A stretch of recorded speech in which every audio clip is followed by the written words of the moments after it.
Bonjour et bienvenue sur Couleur Papier. Aujourd'hui je vous propose un petit projet. Alors je partage avec vous non seulement ce projet mais également une astuce de rangement, puisqu'il s'agit ici de classer mes classeurs de gaufrage pour la Big Shot. Donc j'ai tous mes classeurs qui sont ici et j'ai fait des petits intercalaires numérotés avec ici sur mon anneau un exemplaire de chacun des exemples de gaufrage que je peux avoir. Ils sont alphabétisés et au dos de mes exemples, j'ai également la lettre pour pouvoir les retrouver facilement. Ces intercalaires pour ranger mes classeurs de gaufrage, je les ai réalisés avec l'enveloppe Punchboard puisque c'est le thème de notre quinzaine. Et pour le rangement, si vous voulez exécuter exactement le même projet, j'utilise des boîtes de rangement de chez Ikea. Je crois que c'est le plus petit modèle. Celle-ci fait, alors je vais vous donner les dimensions et en pouces et en centimètres. Donc elles font 6 pouces sur 10 pouces en profondeur sur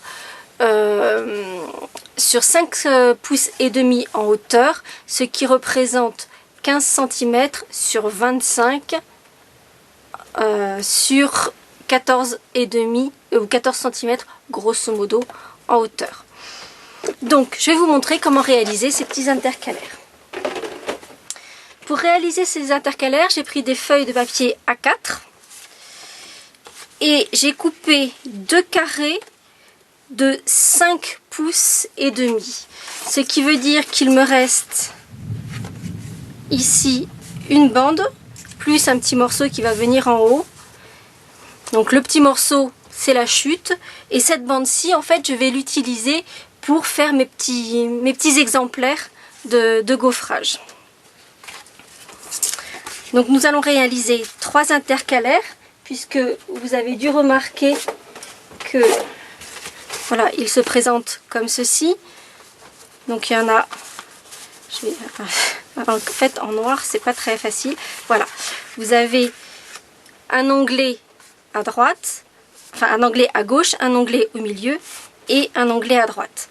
Donc nous allons réaliser chacun de ces 3 intercalaires avec l'onglet placé à gauche, au milieu et à droite. Pour cela, j'ai donc mes 3 morceaux de papier. Je vais prendre mon enveloppe Punchboard, le fameux, et je vais sur l'intercalaire où l'onglet sera placé à gauche, je vais d'abord faire une encoche qui va juste faire le côté. Ce qui veut dire que je vais placer mon papier juste au milieu de la perforatrice. Et je vais perforer, donc juste pour faire cette demi-vallée. Puis je vais faire une perforation à 1/7/8. Donc 1/7/8, c'est ici. En fait le mieux c'est de faire d'abord la perforation à 1/7/8 et ensuite celle du côté. Ça permet de pouvoir se caler plus facilement. Mais on y arrive quand même. Et ce sera tout pour ce morceau-là. Morceau suivant, je vais perforer à 1/7/8 de chaque côté du papier. Donc ici, je retourne mon papier et je refais une perforation à 1/7/8 pour obtenir ce format-là. Sur mon dernier morceau de papier, je vais faire une perforation à 1/7/8 et une perforation sur le côté, donc bien au milieu comme je vous montrais tout à l'heure. J'espère que vous arrivez à bien le voir. Voilà. Voilà. Donc j'ai tous mes petits morceaux dont j'en ai pas besoin. Et j'ai donc en fait mes 3 intercalaires sont là. La seule chose c'est que je vais prendre mon massicot et je vais enlever certains morceaux, c'est-à-dire que pour mon intercalaire avec l'onglet à gauche, je vais enlever tout ce morceau-là. C'est un peu la même méthode que j'avais utilisée pour la petite carte en forme de bobinoir. Alors mon astuce pour arriver à placer correctement et au maximum du creux la lame, c'est que je vais positionner ma lame là où se trouve la vallée. Et en fait, je vais faire glisser mon papier jusqu'à ce qu'il bute sur le... Là, j'arrive pas à le pousser davantage parce qu'il bute en fait sur la lame. Donc je m'assure qu'il est bien calé en haut. Et j'enlève le morceau et vous voyez que c'est vraiment pile poil dans l'alignement. Pour l'intercalaire du milieu, je vais faire la même chose sauf que je vais m'y prendre à 2 fois. Donc de la même façon, je pousse mon papier jusqu'à ce qu'il touche la lame. Je m'assure qu'il est bien aligné en haut. Cette fois-ci, je pars en haut. Puis je repositionne ma lame cette fois-ci au niveau de la deuxième vallée. Je pousse mon papier jusqu'à ce qu'il bute sur la lame. Et cette fois-ci, je coupe la partie du bas. Même opération pour le dernier onglet. Donc cette fois-ci, je vais enlever la partie qui se trouve à gauche.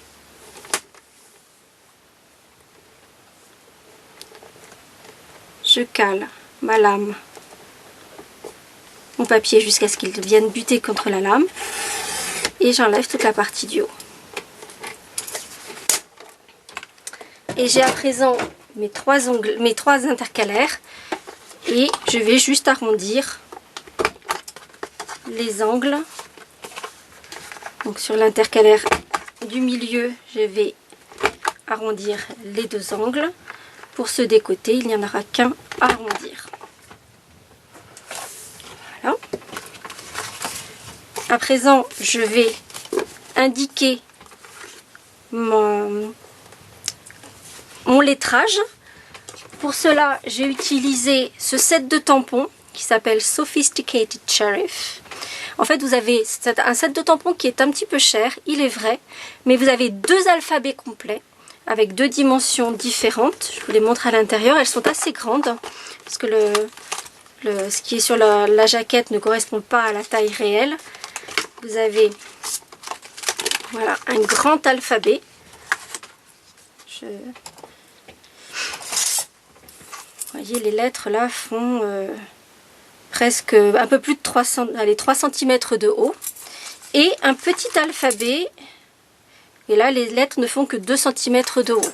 Donc, et en plus des 2 alphabets, vous avez également des petits motifs. Alors, vous avez les accentuations, et puis des petits motifs, un petit cadre, et puis des petits motifs floraux qui sont vraiment très très jolis. Voilà. Donc, moi, je vais continuer l'alphabétisation de mes onglets. Donc, j'ai déjà fait A, B, C. Et donc, à présent, je vais faire D, E et F avec mes tampons. Et comme je suis sur du papier noir, je vais utiliser l'encre Stazone opaque qui s'appelle Coton White ou Coton Blanc. Les encres Stazone sont des encres à solvant, contrairement aux encres traditionnelles de Stampin' Up qui sont des encres à base d'eau. Ce qui veut dire qu'elles s'utilisent exactement de la même façon. La seule chose, c'est que pour nettoyer vos tampons, vous allez devoir utiliser un nettoyant particulier par rapport au fait que cette encre est sur une base solvantée. Et cette encre chez Stampin' Up est systématiquement vendue avec sa petite recharge.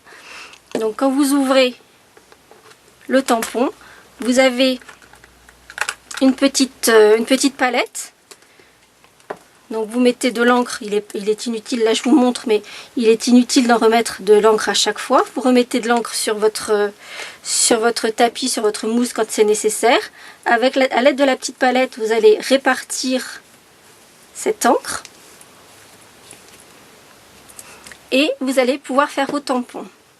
Alors, autre astuce, quand il s'agit de tampons en résine comme cela, mon conseil est de mettre quelque chose d'un peu mou sous votre travail. Donc ici, moi j'utilise le tapis à percer de chez Stampin' Up. Donc c'est une mousse qui reste ferme, mais il y a un petit peu de relief. Parce qu'en fait, les tampons en résine n'ont pas cette espèce comment dire, de tampon mousse qu'on va trouver soit sur les tampons bois, soit sur les tampons transparents. Et donc il n'y a pas cet effet un peu ressort, un peu amortisseur. Et en utilisant ce type d'article sous votre papier, vous allez donner cet effet un peu amortisseur. Donc, je vais tamponner mes lettres sur mon papier.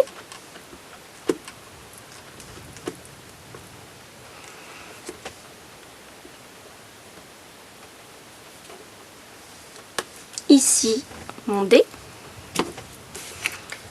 Puis,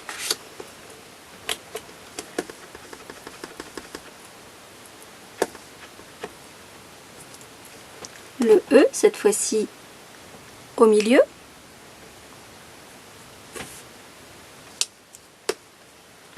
J'aime beaucoup l'effet crayeux que donne cette encre blanche sur le papier noir.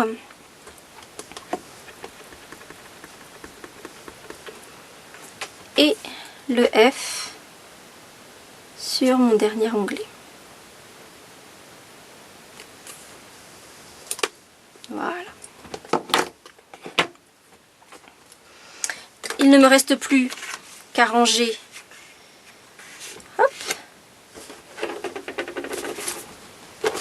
mes intercalaires dans ma boîte à la suite. Hop. D, E, F, et de continuer ainsi de suite et de ranger tous mes petits intercalaires en faisant mes petits échantillons qui me permettront de retrouver, en les annotant au dos pour retrouver plus facilement les retrouver plus facilement dans leur boîte. Et là, en fait, pour noter au dos de mes échantillons, j'ai utilisé le stylo Stampin' Chalk Marker, donc c'est pour un effet craie également, et garder donc cet effet craie aussi bien sur mes intercalaires que sur mes échantillons. J'espère que ce petit tuto vous aura plu et je vous donne rendez-vous demain pour un nouveau tuto autour de l'enveloppe punchboard. À bientôt!